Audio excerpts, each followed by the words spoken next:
Someone gave you 10 compliments today, and 1 criticism. You remember the criticism. This is not weakness. This is not insecurity. This is architecture, and it was built into you long before you were born. Psychologists call it negativity bias. The human brain is wired to register negative experiences faster, store them deeper, and recall them more easily than positive ones. In 1998, psychologists John Cacioppo and Gary Bernson published research showing that negative stimuli produce a stronger and faster brain response than positive ones of equal intensity. The same event, the same intensity, but your brain processes the bad version in a fraction of the time. And this makes perfect sense.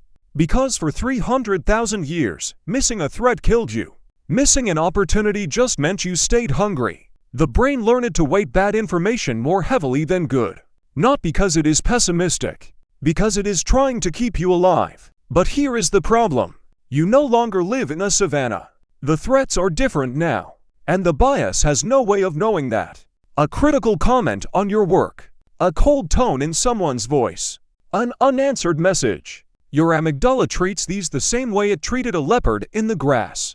Rick Hanson, neuropsychologist at Berkeley, puts it this way. The brain is like Velcro for negative experiences and Teflon for positive ones. Negative memories are encoded with more detail, stored with more emotional intensity, and retrieved more easily under stress. This is why 1 bad review haunts you for weeks, while 10 good ones fade by morning. And it gets worse. Under stress, the bias amplifies. Your brain actively searches for threats even when none exist. Researchers found that people in a negative mood identified threatening faces in a crowd 40% faster than people in a neutral mood. Your brain does not just remember the bad. It goes looking for more of it.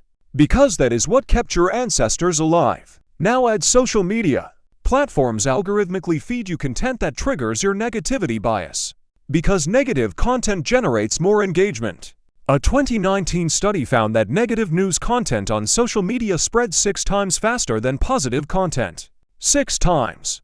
The companies building these platforms know exactly how your brain works, and they built their products around it. So you are not weak for spiraling. You are not broken for ruminating. You are running ancient survival software in a world it was never designed for. But here is what the research also shows. The bias is real, but it is not fixed. Hanson found that deliberately holding a positive experience in your attention for just 12 seconds begins to transfer it from short-term to long-term memory. 12 seconds. That is the gap between Velcro and Teflon. Your brain can rewire, but it needs you to hold on just a little longer. You were never losing to yourself. There was always someone on the other side. A system, a bias, a platform, an algorithm. Knowing that does not fix everything. But it changes the question. From what is wrong with me to what was I never told. Nothing is wrong with you. Your brain is doing exactly what it was built to do. In a world that figured out how to use that against you.